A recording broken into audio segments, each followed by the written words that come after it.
nga, nung committee ko natin, finance committee, pero narinig ako.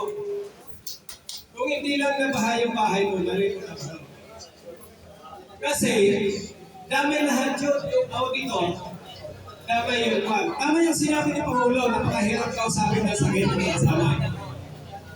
Pero kung kumplito kayo ng papeles, doon na lang sa audit nyo, makukuha na niya kung ang magkano pera nyo sa loob ng isang taon. Makukuha nyo na yun eh.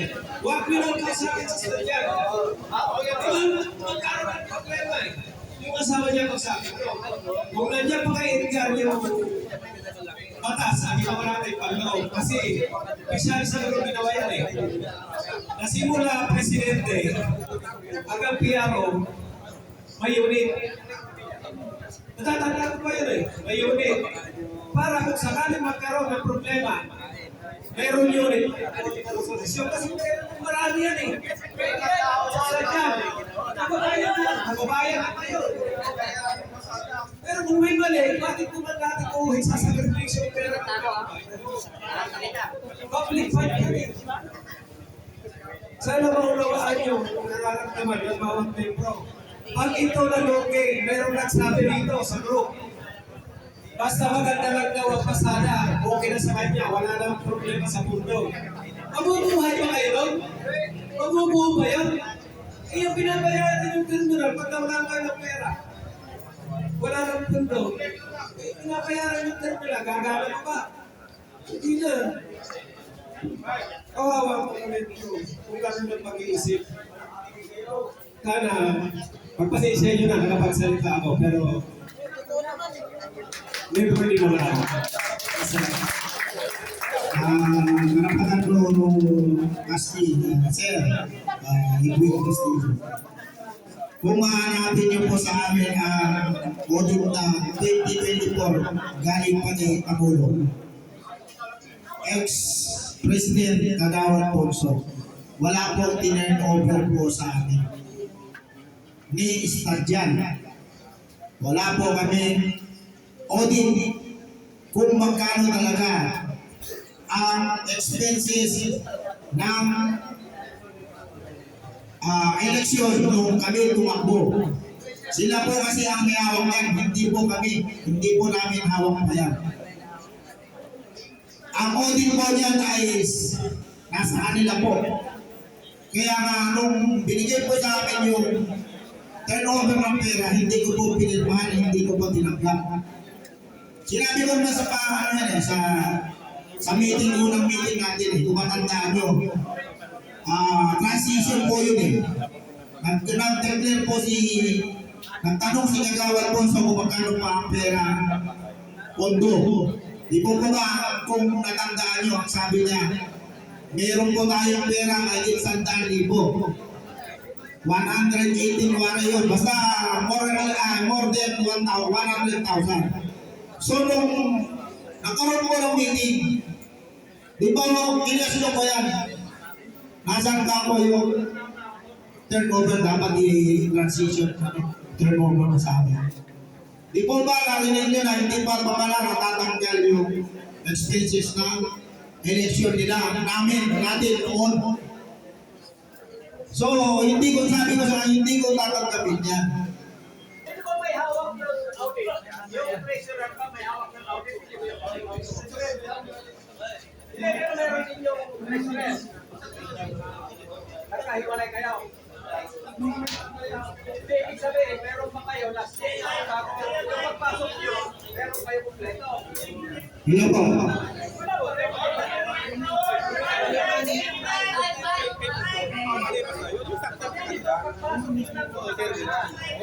Mga kasama yung report galing kay Stadyan. Ngayon lang po nakuha niya po ang data. Ngayon lang po, kaya nagkakaroon tayo ng meeting minsan, nagtatanong siya sa kanya. Kasi yung report po, ngayon pala nakuha. Itong report na to, yung umpisa-umpisa pag-entry nito, hindi niya mo pinanggap, hindi niya mo pinanggap. Pasensya lang ha. Ang alam ko kasi, magmumula yan, report sa secretary. Lahat ng pumasok ng mga miyembro, dire-record ng secretary. Pati ang butaw, pati sa patay. nakarecord, ibibigay sa auditor.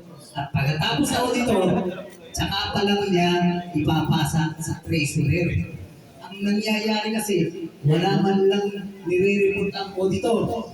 Sa simula pa noon, dapat pinapaliwanag sa akin na ganito. At ito po, nililipat ko na po sa treasurer. Ganun sana. Salamat po. Kasama lari, ang nare-report sa atin yung kapirahan si kasama ng pagpunta yan. Siya po ang may hawak. Hindi namin binibigay sa amin yung pagsasalita. Auditor. Ikaw ang auditor, i-audit mo muna. Pag na-audit mo yan, at saka mo yung ibigay kay treasurer, magkaroon mo kayo ng usapan, pwede kang magpaliwanag kasi in-audit mo na eh. Yun ang ibig sabihin, in-audit mo, ibibigay mo ngayon sa treasurer. Ngayon, sasabihin ng treasurer, kulang to. Hindi, tama yan, in-audit mo yan eh. Yun ang ibig sabihin. Kaya nga nakakarating sa iyo sa report na nagsasalita yung treasurer. Galing ka ng gusto din. Plus nga para sa lahat ng kay Chris, sa lahat ng ano ko lang sa pag nag-donate, di ba, wala kang record na sarili mo bago mo ipasakay. Ganyan. Kasi, dapat meron kang record. Kasi ikaw ang record, bago mo ipasa, meron kang record na ginawa. Hindi, si Stadia na lang kayo. Hindi mo dapat ganun. Kasi,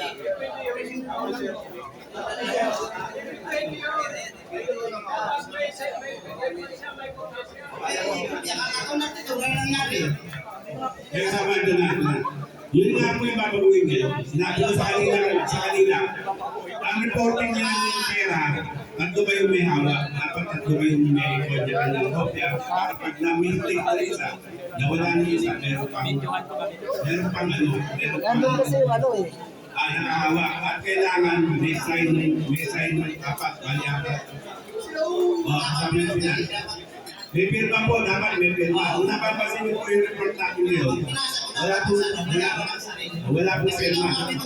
Ngayon, gagawin natin may pirma para merong accountability. May mananagot. Lahat na gano'n ng pera, papipirmahin natin kung sino yung nag-auditing, secretary, auditor, treasurer. O yung pilar, yun ang papipirmahin natin. Kung makikita tayo sa report natin, kanina pa, di ba mga ka? Anong ba mangyayari? Salamat din sa panalo.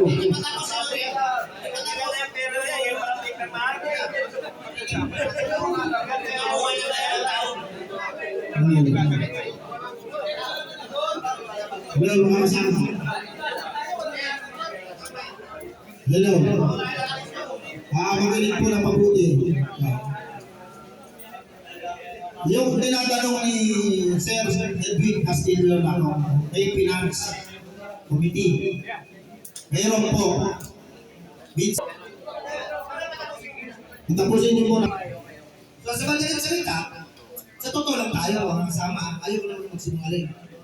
Nung pinadala ko ng Pangulo, hindi po yung nakita ko. Sabi ko, Pangulo, mayroong dalawang officer na nagtatrabaho doon na ang allowance nila ay 1,000 per each. So dalawa. Tinanong ko yung officer na nagtatrabaho doon kung magkano yung pinayad. Ang sabi nila, 700. So ang nilista doon, 1,000 per each. Bawat 600 na pinagsama mo.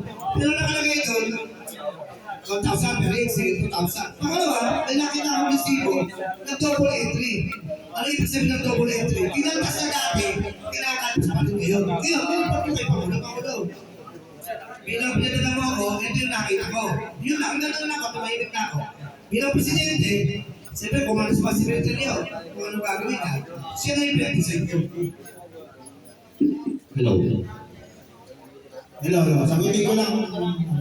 Noong nag-report sa akin si Ricky, sinabi ko sa auditing committee, meron ka nakita si...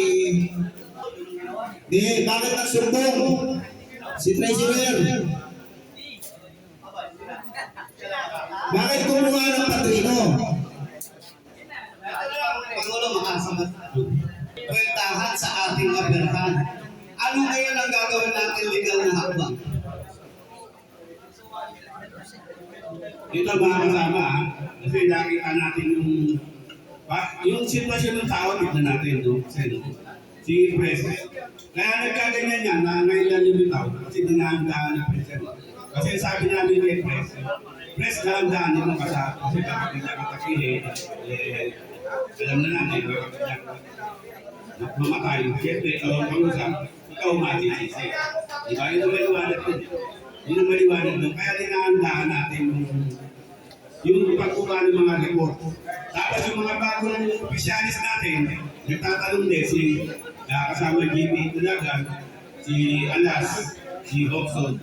Sabi ko, kung gusto nyo namin, ano pa gusto nyo pananagutan? Illegal natin. Kasi di ba nung huling meeting natin, at sinabi niya kung sakaling may mangyayari sa pondo natin, nandyan ang kanyang mga linya, ari-arian, at sinikundahan mo, Vice. Diba? Ngayon, ganito ang sitwasyon, at ganun ang naging sitwasyon sa kanya. Paano natin magagawa yung sinabi ng yun linya niya natin dyan? Ngayon, saglit lang. Di ba, nung sinabi niya yun, di ba, sekretary, nung sinabi niya yun, natatandaan ko, sinabi niya Bernadette, nagawa niya ng black and white na kasulatan para maging makatotohanan yung sinabi niya. Di ba? Narinig ko naman yun, mga kasama, di ba? Ngayon kasi hindi natin pwede sabihin na ganun ang sitwasyon niya, kaya dapat natin intindihin. Paano din naman yung mga sitwasyon namin mga driver na sa unang araw po para makapitaw? Tama po.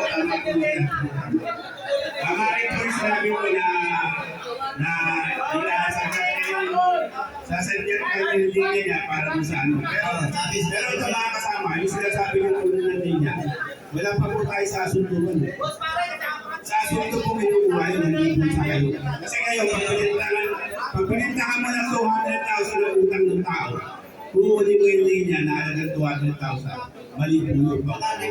Kaya kailangan po, nakapapil po tayo. Hindi po pwede yung sinasabi ng gano'n. O para mailagay natin sa Wala tayo. Vice, para mailagay natin ang legal na ano, tayo kasi wala sa posisyon para i-audit yan. Ngayon, kinakailangan natin ang CPA para makita natin ang kabuuang pera sa tindaang panunungkula niya. Dapat gawin natin.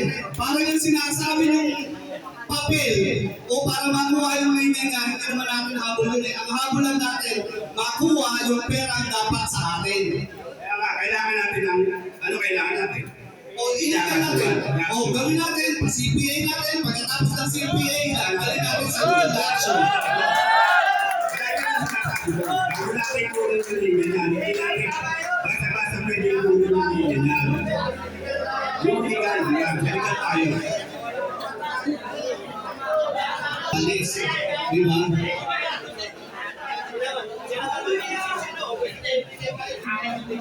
Wala mga sama, gawin mo kayo. Sa ating